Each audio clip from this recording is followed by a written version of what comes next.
Wema wa Mungu sio kama wa wale walionifadhili na kutaka nipotee tena. Walinipa fungu la mchele, lakini kesho walitabiri nipo tena.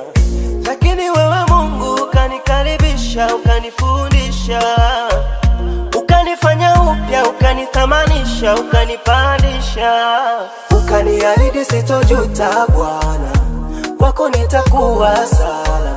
Ahadi zako Bwana ni kweli na njia zako hazichunguziki. Ukaniahidi sitojuta Bwana, kwako nitakuwa salama. Ukisema ndio wewe Mungu, hakuna wa kusema no. Niseme nini sasa zaidi ya kukushukuru? Niseme nini kwako?